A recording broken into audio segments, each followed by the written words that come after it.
básicamente está orando, que es lo que el Señor quiere que estudiemos, ¿no? Y tú ya me dices cuando voy a empezar como si nada, ¿no? Hola, ¿qué tal?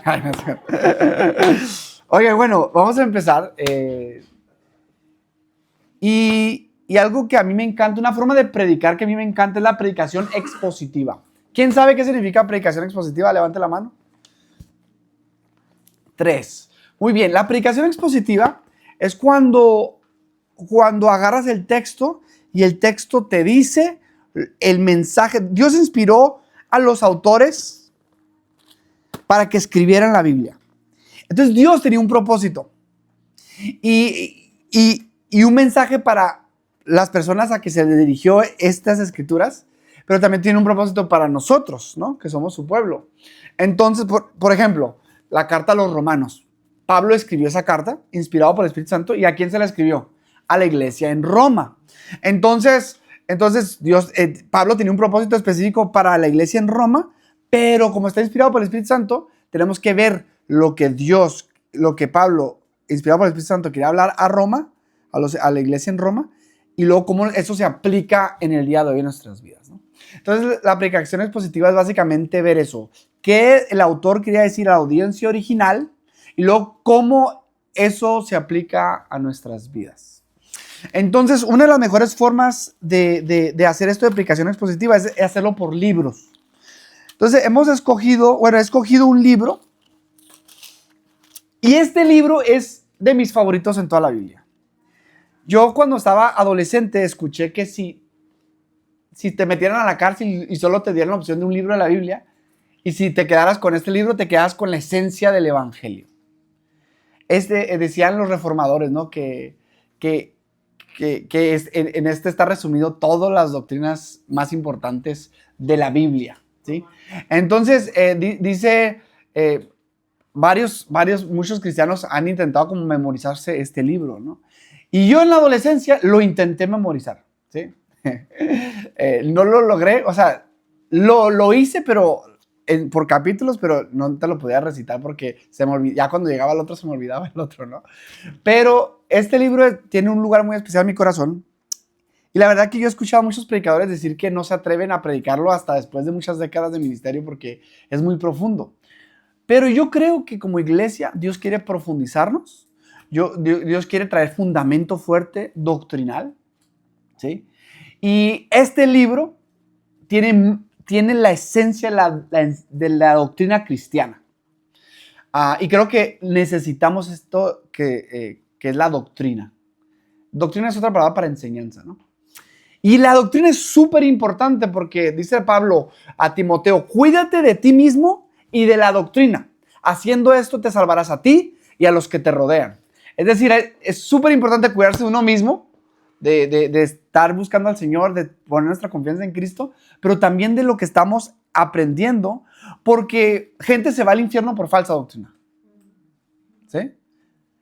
O sea, la falsa doctrina es como si un doctor te da la medicina equivocada. Imagínate que el doctor te da, no sé, te mueres, te mata. Y eso es lo que hace la falsa doctrina. Y desgraciadamente hay mucha falsa doctrina, que se usa la Biblia, pero se distorsiona. Entonces, quiero que como iglesia nos vayamos a la Escritura y aprendamos de Romanos. Si nos va bien, lo terminaremos en menos de un año. Si tú qué creías, que en un domingo vas a... No. Entonces, ¿cómo se estudia expositivamente? La Biblia tiene lo que le llamamos unidades lógicas. ¿Sí? ¿A qué me refiero? Cuando la Biblia se escribió, no se escribió con capítulos. ¿Sí? Los capítulos se pusieron después para que pudiéramos encontrar algo. Entonces, Romanos era una carta. Como tú escribes una carta, tú no la escribes en capítulos, tú escribes toda tu carta. Pero después dijeron, bueno, para clasificar la Biblia pusieron capítulos, que son los números grandes, ¿no? Y luego ya después lo pusieron en versículos, ¿sí? Para que pudieras encontrar más específicamente. Pero el original no tiene ni capítulos ni versículos. ¿Está bien? Entonces, lo que vamos a hacer es estudiar Romanos y cada domingo vamos a estudiar una unidad lógica. ¿Y qué es una unidad lógica? Una unidad lógica es como una sección que tiene una idea completa, ¿sí?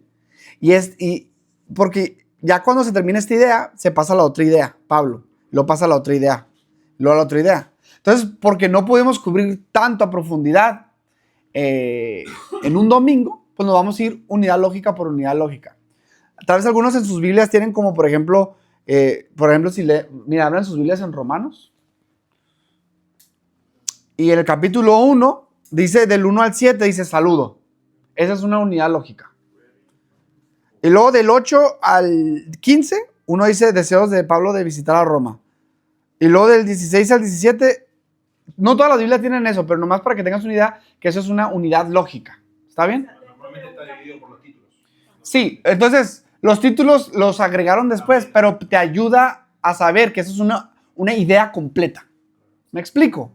¿Sí? Dentro de un capítulo pueden haber diferentes unidades lógicas. Sí. No cada capítulo es una unidad lógica, sino que dentro Sí. de un capítulo pueden haber diferentes temas que está hablando el Así escritor. es. Así es. ¿Se entendió? Sí. Entonces, Romanos es una carta escrita por Pablo en el año más o menos 57 después de Cristo. ¿Cuándo murió y resucitó Cristo más o menos? ¿Año qué?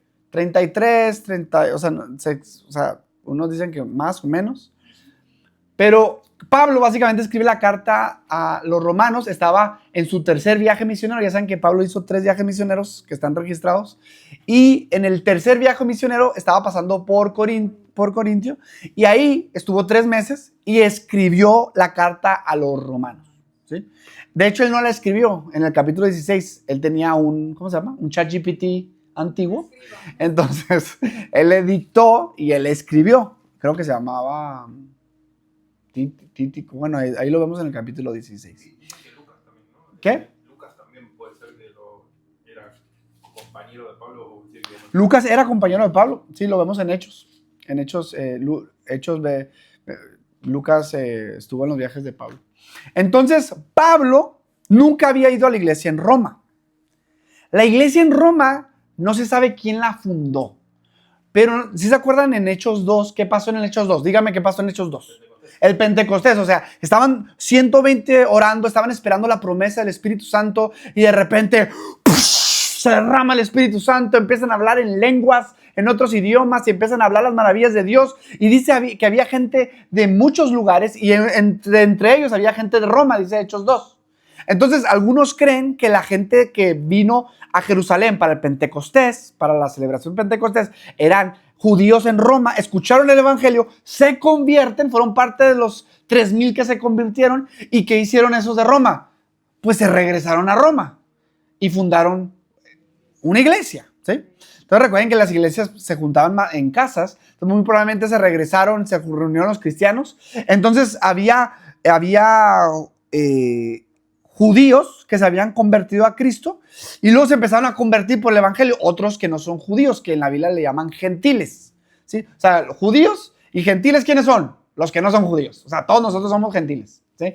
Entonces, en la iglesia en Roma había judíos y gentiles y luego algo pasó, y esto está creo, en Hechos 18, donde dice que el emperador Claudio, ¿cómo se llama el emperador? Corrió a todos los judíos de Roma. Sí, pobres judíos. Siempre los tratan mal. Y los corren por un tiempo, los corren de Roma y probablemente corrieron a todos los cristianos judíos de Roma. Entonces, ¿quién se quedó en la iglesia? ¿Quién se quedó en la iglesia de Roma? ¿Puros qué? Puros gentiles. Entonces, pasa el tiempo y regresan los judíos probablemente. Entonces, cuando regresan los judíos, muy posiblemente los judíos entraron en conflicto con los cristianos gentiles porque los cristianos gentiles estaban haciendo cosas que los judíos no hacían, ¿sí? Por ejemplo, estaban comiendo ciertas carnes que entonces había, tal vez no se juntaban, no descansaban el sábado, descansaban otro día. En Romanos 14 vemos ese conflicto y Pablo lo quiere solucionar porque hay una división dentro de la iglesia entre judíos y gentiles. Y de hecho vemos a Pablo en toda la carta de los romanos, decir, a judío primeramente y también al gentil. Siempre, y está muy interesante la carta de los romanos porque en cierto capítulo está como hablando de los judíos y luego en cierto de los gentiles.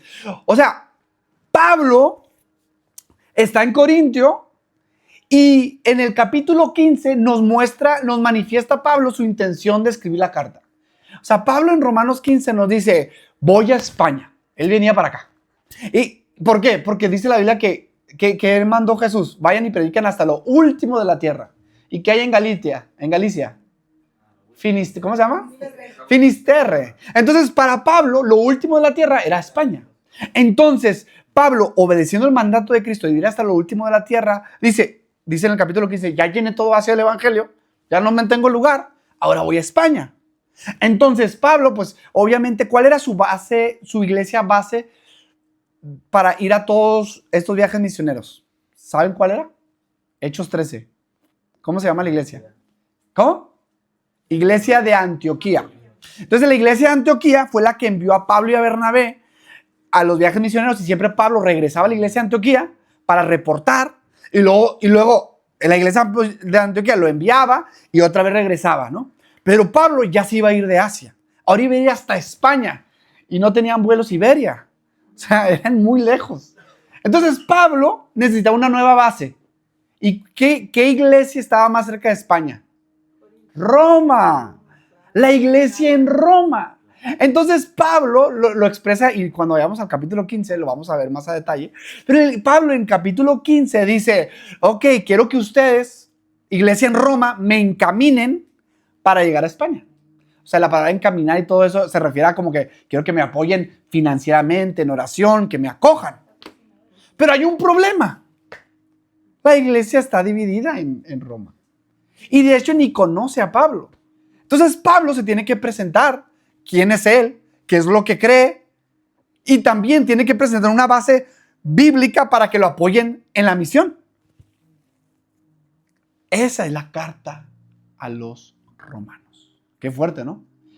Gracias a Dios por esa carta, porque por esa carta se han convertido Martín Lutero, que fue el de la Reforma Protestante, y tantos se han convertido, Dios usando a esta carta inspirada. O sea, es hermosa la carta. Entonces, ya que entendemos el propósito de la carta y Pablo escribiendo a la iglesia en Roma, y qué está tratando de resolver Pablo, que lo apoyen, que entiendan. Está fascinante porque hoy vamos a ver los primeros 7 versículos. Y aquí en mi Biblia tengo como el saludo. Porque en las cartas, así como tú, ¿quién aquí ha escrito cartas a...? Cordial saludo. Madrid. Siempre se saluda. Siempre. En todas las epístolas es otra palabra para cartas. ¿Sí? La epístola de Pablo a los romanos es la carta que Pablo le envió a los romanos. Entonces siempre se despide Pablo en la última parte y en la primera parte saluda. Entonces los primeros 7 versículos tenemos aquí, Pablo tiene 13 cartas, pero esta creo yo que es de las más, si no es la más larga, es de las más largas, pero la introducción definitivamente es la más larga, la carta de los romanos. Y esta introducción estaba yo estudiando y básicamente no sé si han visto los podcasts. ¿Quién de aquí ha visto podcasts que ya lo que hacen es como que ponen clips de lo que se va a tratar el podcast para que te enganche y luego ya ves todo el podcast? Sí saben lo que digo, ¿no? Básicamente Pablo hace eso en los primeros 7 versículos. Te dice todo lo que va a hablar en los 16 capítulos a los romanos. O sea, en 7 versículos está condensado todo lo que va a hablar la epístola a los romanos. Así que hoy vamos a adentrarnos a estos 7 versículos. ¿Estamos conectados? Sí. Entonces Pablo en estos 7 versículos básicamente va a presentarse como quién es él, el mensajero, y luego va a hablar de qué es lo que trae el mensajero, el mensaje, y luego va a hablar del propósito del mensaje, que es la misión del mensaje. Entonces, básicamente veo yo que en estos 7 versículos está dividido en 3 partes, ¿sí? El versículo número 1, Pablo se presenta como el mensajero. El versículo del 2 al 4 se presenta el mensaje y del 5 presenta la misión y el 6 y el 7 también abarca los destinatarios, ¿no? Pero lo voy a incluir dentro de la misión. Entonces está dividido en 3, con 3 M's. ¿Cuál es la primero? Mensajero. Y luego mensaje. Y luego la misión. ¿Está bien? Misión, que incluiría a los destinatarios, ¿vale? Entonces, Pablo empieza. ¿Cómo empieza la carta? Vamos a leerlo.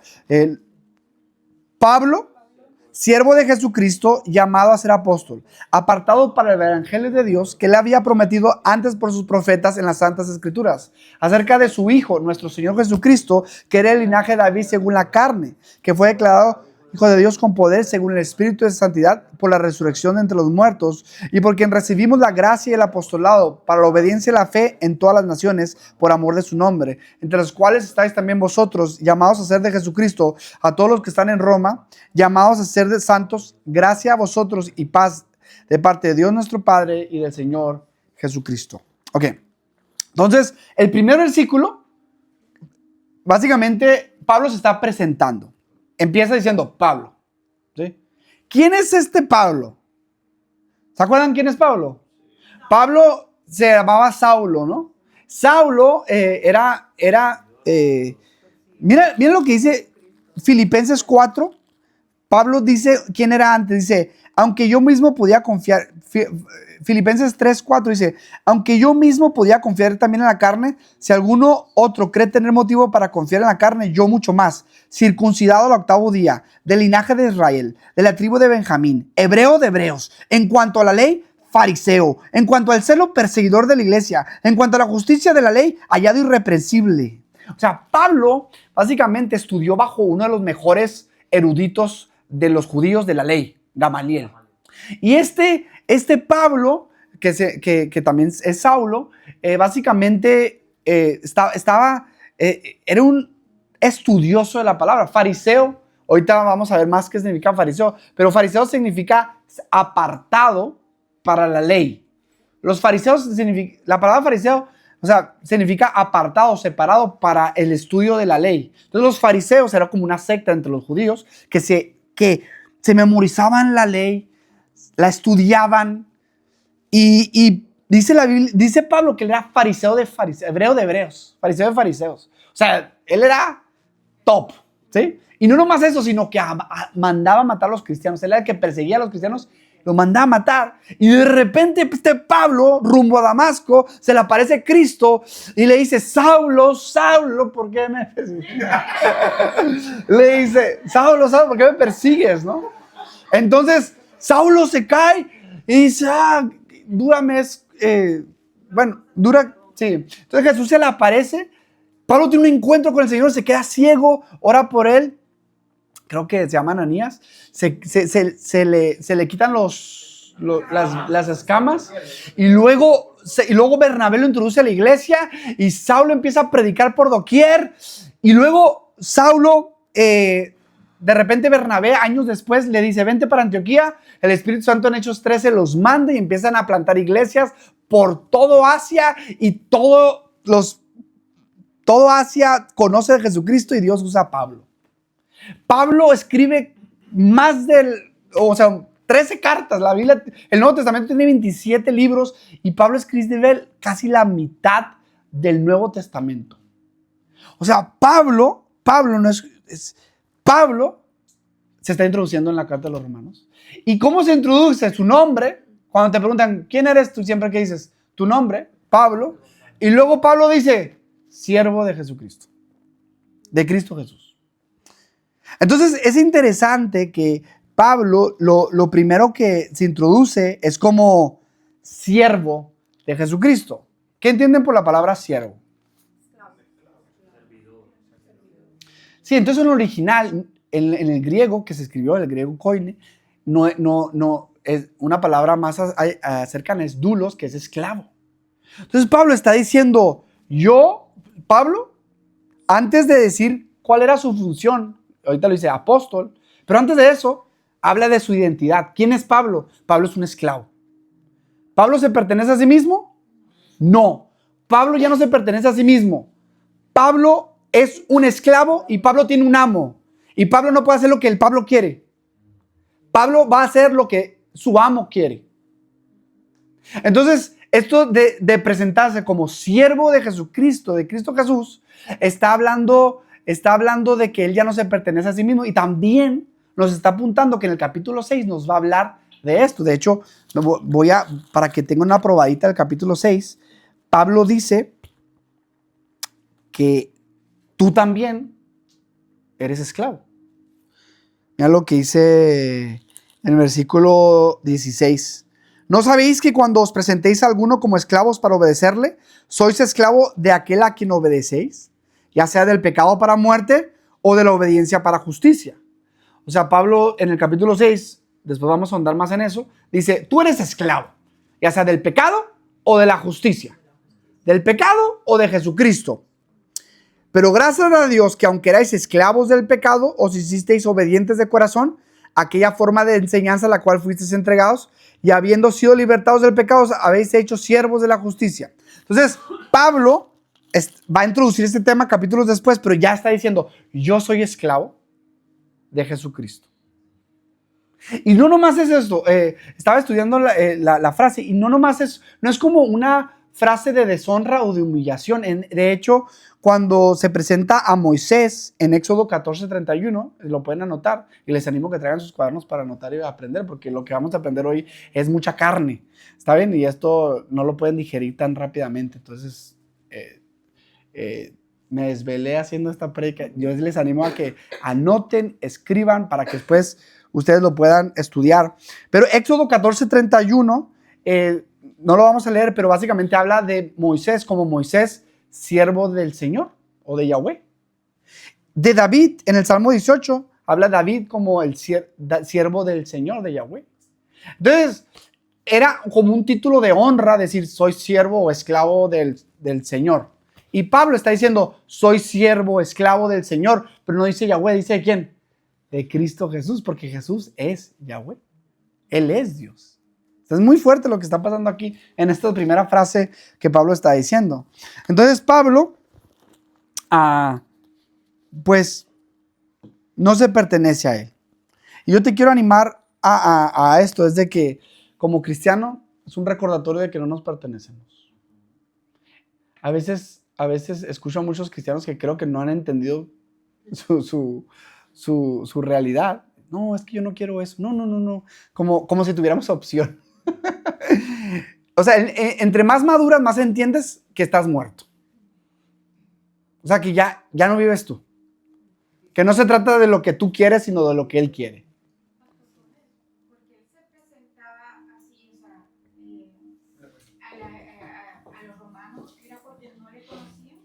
No le conocían. Se está presentando porque va a mandar esta carta, porque Él va para allá. Pero antes de que vaya, Él se está presentando. Entonces, Él tiene también que validar quién es Él. ¿Sí? Muy buena pregunta.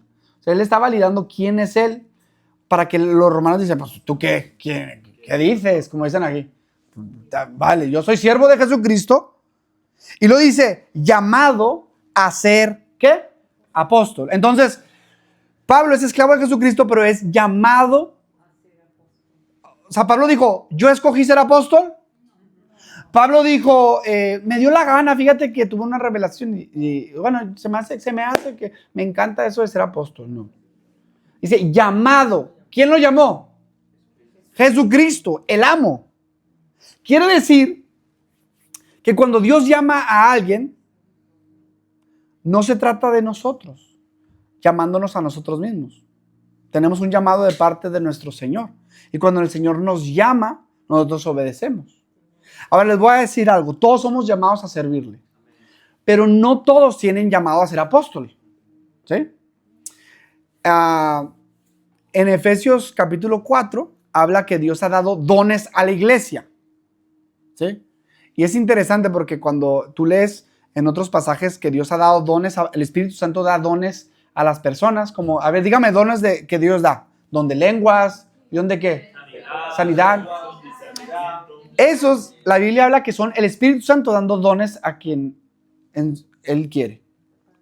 Pero en Efesios 4 dice que Dios ha dado dones a la iglesia, pero no se refiere ahí a cosas, sino a hombres, a personas.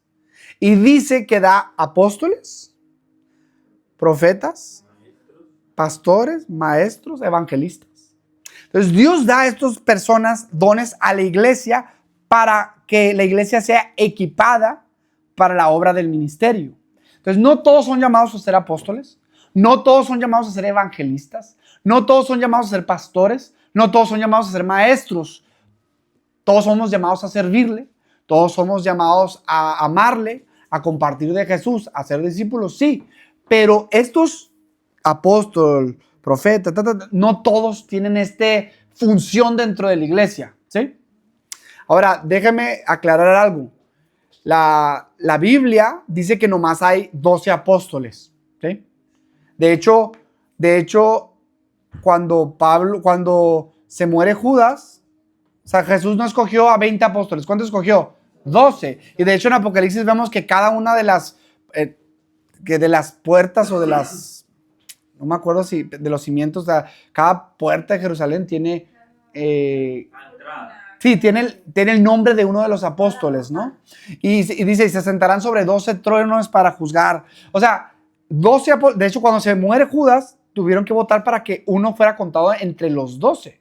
Entonces, 12 apóstoles nomás hay en esa categoría de apóstoles, ¿vale? Algunas denominaciones cristianas dicen, ya no hay más apóstoles que los 12. Pero yo diría que no. O sea, en cierto sentido nomás hay 12 apóstoles y ya. En otro sentido, hay la función de apóstol, ¿sí? Y cuando la Biblia habla de un apóstol, significa enviado. Y cuando vemos en la Biblia qué es lo que hacen los apóstoles, básicamente son los que son enviados a plantar iglesias donde no hay iglesia, que es lo que le llamamos ahora como misioneros. O sea, la palabra misionero ni siquiera está en la Biblia, porque la palabra apóstol, cuando se tradujo al latín la Biblia, se tradujo apóstol, la palabra latina es mitere, si no me equivoco, y lo que es la palabra para misionero. Entonces, misionero y apóstol básicamente es lo mismo. Todo esto lo digo porque dentro en el mundo actual, en la iglesia evangélica, surgió un movimiento que ahora está de moda también llamar a todos apóstoles. Y son los que tienen 5 anillotes y piden mucho dinero. Esos son apostólogos, ¿vale? Y jet privado. Y jet privado. Esos no tienen nada que ver con apóstol. Muchas veces son falsos, ¿no? Y no se basa en que si pudieron hacer una iglesia y ahora tienen más iglesias hijas aparte de esa iglesia, ya le llaman un apóstol. sí, o sea, hay... Llaman apóstoles sin hacer nada, sin predicar la palabra de No, sí Jesús. predica, pero lo predican a O su sea, manera. en el mundo actual, si solamente tienes una iglesia, eres un pastor. Sí. Pero si lograste hacer una comunidad de iglesias y te has esparcido por el Ya te mundo, llaman apóstol. y tiene la iglesia en Atocha, pero también está en Roma, iglesia en Atocha, y también está en Italia, en cualquier parte, entonces ya Jorge es un apóstol. Pero en la Biblia, el apóstol es el enviado, ¿sí? Entonces Pablo dice, Pablo, siervo de Jesucristo, llamado a ser apóstol, ¿sí? Llamado a ser apóstol. Entonces Pablo es un apóstol, él no es dentro de los 12, pero es un apóstol. Y el apóstol es enviado, es comisionado. Es como, por ejemplo, cuando el emperador enviaba un mensajero, le llamaban apóstolos. Entonces el apóstol no iba comisionado por sí mismo. ¿Quién lo comisionaba? El emperador. Y él trae un mensaje del emperador, ¿sí? Entonces, Pablo usa la misma palabra y en la Biblia se usa la misma palabra porque somos comisionados por el Rey de Reyes. Y él nos comisiona, o él comisiona a Pablo para llevar este mensaje y plantar iglesias, ¿no? ¿Sí? Es como lo que hoy sería un embajador. ¿Sí? Un embajador, por ejemplo, de España, va y no se representa a sí mismo. ¿A quién representa? Al país de España en México o en Estados Unidos, ¿no? Entonces, el apóstol no se comisiona a sí mismo. Y esto lo quiero decir porque creo que es importante entender que dentro de la iglesia, Dios quiere levantar apóstoles, quiere levantar maestros, quiere levantar evangelistas, pastores, pero quería tomarme el tiempo también para decir, no es de que tú dices, yo soy maestro, sino tiene que haber una confirmación interior. Pablo, de hecho, anoté aquí un versículo donde Pablo, en Hechos 26, relata cómo él tuvo este llamado del Señor. Y en Hechos 13, 2 al 3, el Espíritu Santo, es muy interesante. O sea, Pablo tiene esta convicción de que Dios lo ha llamado a ser apóstol cuando tuvo ese encuentro. Eso le llamamos como el llamado interior. Pablo sabía que Dios lo había llamado a ser apóstol, pero no nomás es interior. Imagínate que yo digo, por ejemplo, yo creo que yo canto y compongo bien bonito, ¿sí? Y no, si saben quién es Marcela Gándara, la que canta, es muy amiga de nosotros. Estábamos la semana pasada ahí comiendo pizza y yo le dije, mira mis canciones. Y dijo, se quedó así toda... Se echó a reír, ¿no? Porque tú puedes creer que cantas bien bonito, pero los demás tienen que afirmar que cantas bonito, ¿no? Tiene que haber esa confirmación exterior. Entonces, lo mismo pasa. Claro. Entonces, en Hechos 13, Pablo y Bernabé, dice que la Biblia que había otros líderes y el Espíritu Santo le dice a los líderes, apartadme a Pablo y a Bernabé para la obra del ministerio. Entonces, Dios quiere levantar, por ejemplo, aquí ancianos, pastores. Esos tienen que tener un llamado interior, pero también la iglesia tiene que ver la confirmación de ese llamado. Si tú me vienes a mí y me dices, creo, Jorge, que Dios me está llamando a predicar, por favor, préstame el púlpito. Y yo te voy a decir, a ver, vamos a ver si esos dones están en tu vida, el carácter, hay características para un anciano. ¿Me explico? Entonces, nomás quería decir, porque Pablo dice, Pablo, siervo de Jesucristo, llamado a ser apóstol, pero también hay un llamado a ser pastor, hay un llamado a ser evangelista, hay un llamado a ser maestro, y todo eso tiene que ser confirmado internamente, pero también externamente. ¿Se entiende o no se entiende? Sí. Ok, vamos adelante. Entonces, Pablo dice, llamado a ser apóstol, el apóstol es esta función de llevar el mensaje, y luego dice, apartado para el evangelio de Dios. O sea, soy siervo y soy enviado, y lo dice, soy apartado, o sea, separado. Y Pablo usa este juego de palabras porque antes él era fariseo, separado para la ley, pero ahora dice, ahora estoy separado para el evangelio. Separado para el evangelio. Entonces, aquí Pablo introduce el evangelio, y el evangelio es un tema principal en todos Romanos. ¿Sí? Todos Romanos, Pablo nos va a explicar qué es el evangelio. En el capítulo del 1 al 3:21, vamos a ver que todo el mundo ha pecado. Y en el versículo del 22 al 26 nos va a explicar así la joya dorada, qué es el evangelio. Y luego ya después nos va a explicar el fruto del evangelio. Pero aquí Pablo nos está diciendo, Dios me ha enviado a proclamar evangelio. ¿Y qué significa la palabra evangelio? Buenas noticias. Entonces Pablo tiene es mensajero, y ese tiene un mensaje. Entonces en el versículo 2 ya entramos a la segunda sección, que es el mensaje. Y Pablo va a decir qué es ese evangelio, qué son esas buenas noticias, y lo empieza diciendo, este evangelio de Dios, no es del hombre, es de Dios, que él ya había prometido por medio de sus profetas en las santas escrituras. O sea, este mensaje no se lo inventó, no empezó en el año 0 o en el año 33 después de Cristo. Jesús no vino a comenzar una nueva religión. ¿Sí?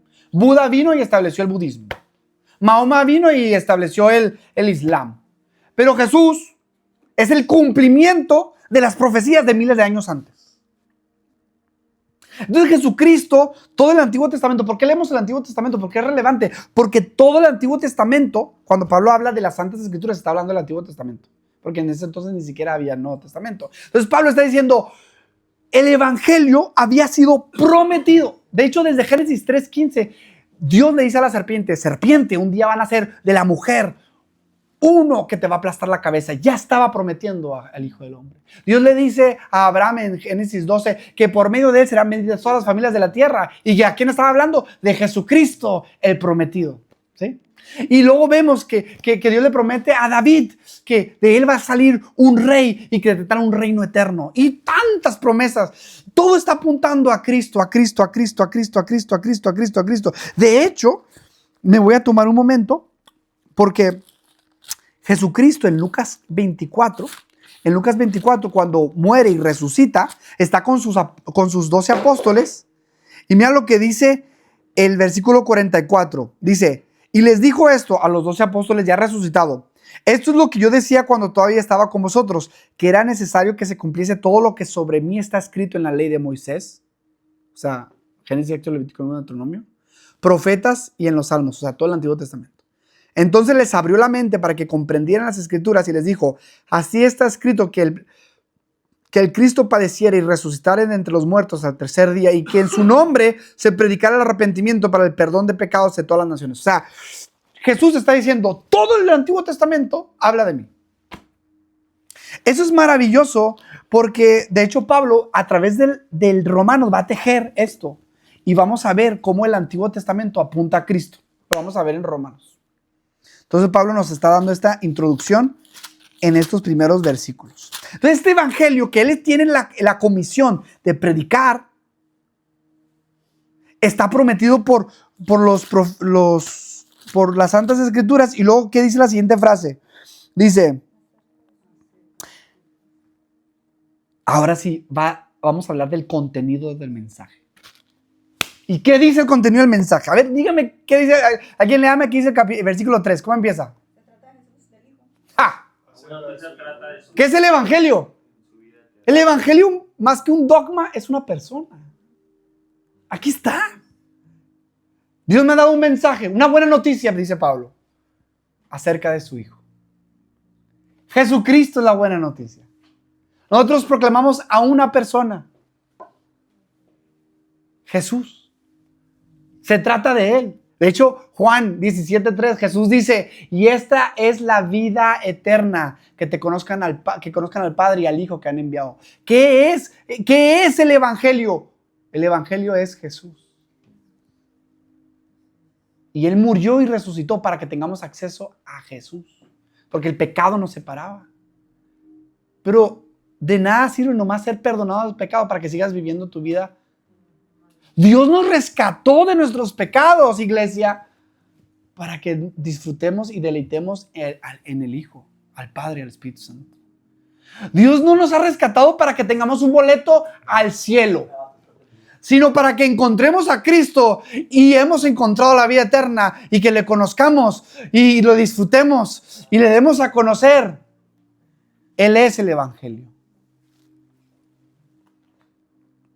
Y Pablo aquí nos da dos dimensiones que la vamos a ver en toda la carta, que este Hijo, Jesucristo, mira lo que dice, que nació de la descendencia de David según la carne.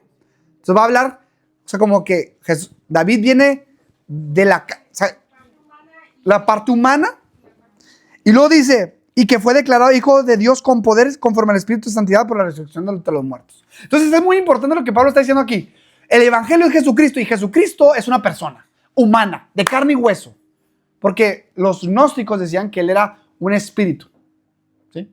No, Jesucristo fue real. Y nació de la descendencia de David, porque Dios le prometió en 2 Samuel 7, dice, a David le promete que de él iba a salir un rey. Entonces, Pablo está diciendo, la buena noticia es el cumplimiento de que Jesús es este rey que nace de la descendencia de David. Pero no nomás en la carne, sino también este Jesús murió y resucitó. El Espíritu, dice aquí, de la santidad. O sea, el Espíritu Santo lo resucitó. Y cuando Jesucristo es resucitado,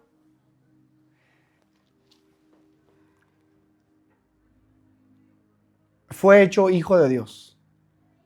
No. Jesucristo es hijo de Dios eternamente. Los quería agarrar ahí. Porque hay una doctrina desde la antigüedad que se llama adopcionismo, que dicen que Jesús no era hijo, pero se hizo hijo. Pero Jesús siempre ha sido el Hijo de Dios, pero dice la Biblia que cuando resucitó fue como manifestado quién es Él, vindicado. Es como Jesús, como este es mi hijo. ¿Sí? En la resurrección fue como cuando Jesús, por ejemplo, cuando el rey tiene un hijo y se le pone la corona, ese hijo siempre fue el hijo, pero ahora se le manifiesta con la corona. Entonces, cuando Jesucristo siempre ha sido Dios, siempre ha sido el Hijo, pero en la resurrección, Jesucristo, lo vemos en Daniel 7, dice que vi al Hijo del Hombre que se acercó al anciano y recibió un reino. O sea, en la resurrección Jesucristo asciende y dice, toda autoridad me es dada en el cielo y en la tierra. Eso pasa en la resurrección. Entonces Pablo aquí está hablando de que Jesucristo es el Hijo de David según la carne, pero también es el que fue declarado Hijo de Dios en la resurrección entre los muertos. Declarado, no hecho. ¿Sí? ¿Estamos? ¿Me pillan? Ok. Entonces esto es importante porque a través de la carta de Romanos vamos a ver esta dinámica de la carne y el espíritu, y aquí Pablo lo está introduciendo. Entonces, ya que Pablo dice que él es el mensajero, el apóstol, y luego ya dice que es el mensaje, Jesucristo es el mensaje, ahora vamos a ver cuál es la misión. Y la misión es esta. Por medio, versículo 5, por medio de quien hemos recibido, ¿por medio de quién? De Jesucristo. Jesucristo nos hemos recibido la gracia y el apostolado. O sea, Pablo ha recibido una gracia, un poder de Dios y un llamado de Dios de ser enviado. ¿Para qué? Aquí es la misión. Para la obediencia a la fe. Fíjate que no nomás dice a la fe. Dice la obediencia a la fe. De hecho, en Romanos 16 también termina con esa misma frase. O sea, la fe en Jesucristo siempre está ligada con obediencia. O sea, hay gente, dice, la Biblia dice que los demonios creen y tiemblan. ¿Pero los demonios se van a ir al cielo? No. Entonces una fe, tú puedes creer en Jesús, pero si no te transforma, eso no es la fe que salva. Pablo es comisionado a predicar el evangelio para una fe que te lleva a la obediencia. ¿Me explico? Esto es muy importante y lo voy a resumir, pero la fe, dice, miren cómo funciona esto. Cuando nosotros ponemos nuestra fe en Jesucristo, recibimos el Espíritu. En Gálatas, aquí lo anoté. Aquí. En Gálatas 3:2 dice que recibimos al Espíritu por la fe. Entonces, cuando tú pones tu fe en Jesús, recibes el Espíritu Santo. Y luego dice la Biblia en Romanos 5:5 que cuando el Espíritu Santo es derramado en nuestra vida, cuando viene a nuestra vida, el amor de Dios es derramado en nuestros corazones. Entonces, cuando tenemos fe en Jesucristo, ¿qué recibimos? Al Espíritu. Y cuando recibes al Espíritu, ¿qué recibes? El amor.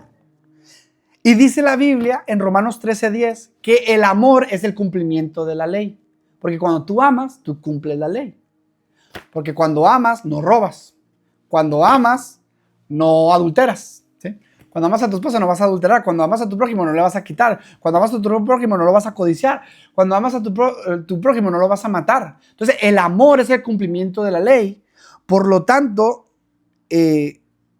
fíjate, y cuando obedecemos a Dios, dice la Biblia que nuestras buenas obras glorifican a Padre que está en el cielo. Entonces Pablo está diciendo, yo estoy comisionado y mi misión es llevar este evangelio en todos los gentiles, o sea, que todas las naciones le conozcan.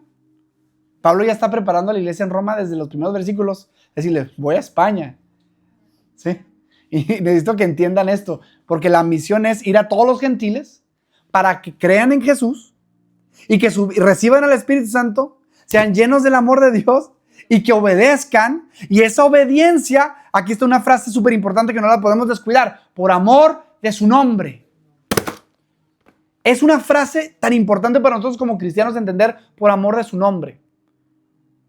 En el Salmo 23 dice, el Señor es mi pastor, nada me faltará.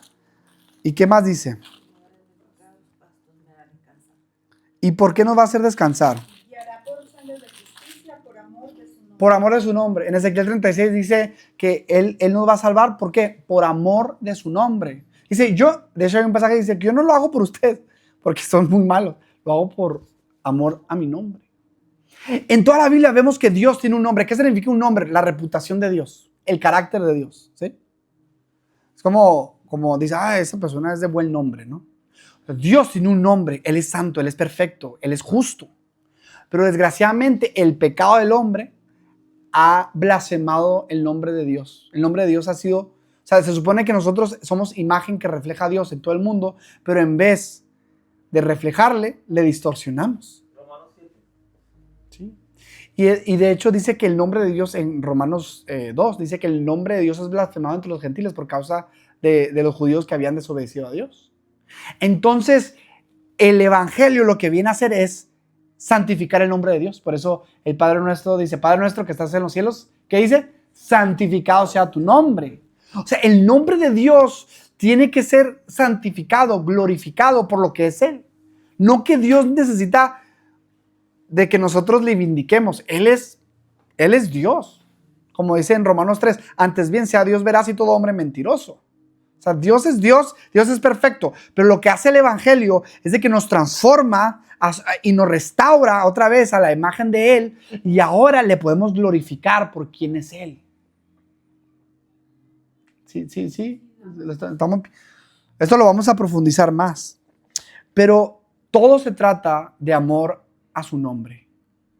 De hecho, Pablo dice, ya sea que comas o beba, hazlo para la gloria de Dios. Creyente, hermano, nuestra motivación de trabajar, de ser hijo, de ser esposo, o sea, tiene que ser una por amor de su nombre. Y si la motivación no es por amor de su nombre, nuestras motivaciones tienen que ser purificadas. ¿Y cuántas veces tenemos que Dios nos purifica?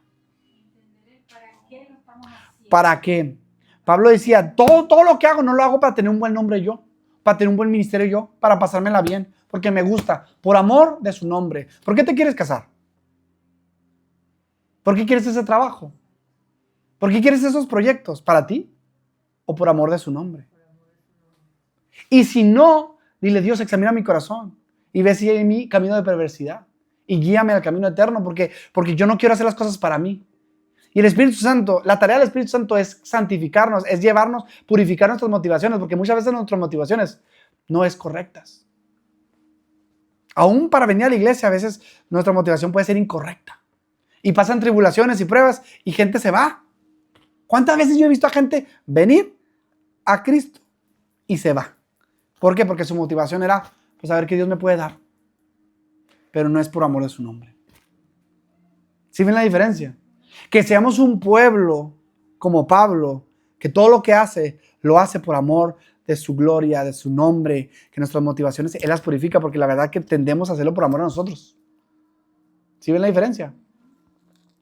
Entonces, ya dicho todo esto, entre los cuales, Pablo dice, entre los cuales están ustedes, los gentiles. O sea, yo voy a Roma porque ustedes también están dentro de esta misión. Y luego dice, llamados de Jesucristo. Son llamados de Jesucristo. Son llamados a pertenecer a Jesucristo. Dice, llamados a ser amados de Dios. Fíjate cómo Dios le describe a los de Roma. Y cómo Dios te describe a ti. Eres amado de Dios. Amado del Padre. Descansa en eso. Llamados a ser santos. Dios nos ha llamado a estar separados, apartados para Él. ¿Sí? Y termina diciendo, gracias a vosotros y paz de parte de Dios, nuestro Padre y el Señor Jesucristo. Que esa era una forma de saludar, ¿no? Pero también aquí en todo Romanos vamos a ver la gracia de Dios manifestada y la paz de Dios, ¿no? De hecho, en Romanos 5.1 dice, justificados pues por la paz, justificados pues por la fe, tenemos paz para con Dios. Entonces, hemos terminado esta primera sección. Hemos visto el mensajero, el mensaje y la misión, ¿sí? Vamos a continuar las siguientes semanas viendo lo demás y espero, mi oración es de que esto te provoque como un degustar para que te dé una hambre por estudiar su palabra. Y que... Porque yo lo que veo de esto es que Pablo lo que quería era como demostrar, el propósito de todo esto es que Dios quiere que nosotros, o ellos en ese momento, pertenezcan al pueblo de Dios con ese mensaje. O sea, yo quiero transmitir este mensaje para que sean parte del reino de Dios, ¿no? Sí. A través del evangelio, a través del evangelio. Y obedezcan. O sea, no era solo compartir, sino que hallar una convicción, ¿no? Sí. Entonces, en el versículo 16 dice, Pablo básicamente da la tesis, dice, porque no me avergüenzo del evangelio porque es poder de Dios para salvación. Entonces, vamos a ir a profundizar en el evangelio. Pero bueno, vamos a orar. Señor Jesús, te doy gracias por Romanos, grabado por Pablo, que lo inspiraste para escribir Romanos. Yo te pido que esta palabra que profundice, Señor. que examines nuestro corazón, Señor, si no estamos haciendo las cosas para tu nombre, para tu gloria, que la hagamos, Señor. Pero reconocemos, Señor, tal vez ahí Dios te ha mostrado, te ha traído convicción. Te animo a que te arrepientas. Tal vez te ha traído consuelo. Tal vez te está llamando a cierta labor. Tal vez crees que Dios te está llamando tal vez a ser plantador de iglesia, pastor, profeta, maestro. Tal vez te está llamando a ser esposo, esposa, padre. Tal vez te está llamando a otras cosas, pero tal vez Dios está confirmando y usando esta reunión aquí para esto. Espíritu Santo, muéstranos, Señor, para que podamos atesorar el Evangelio. Tal vez el Espíritu Santo está mostrando que no te has portado como un esclavo de Jesucristo, sino como tu propio amo. Y el Señor te está diciendo, ríndete a mí. Ríndete a mí. Rinde ese trabajo a mí. Rinde esos deseos a mí. Esa relación a mí. Y cuesta, sí cuesta. Pero eso es parte de morir. Para poder vivir. Gracias, Señor. Gracias, Padre, por tu palabra. Gracias por tu Santo Espíritu.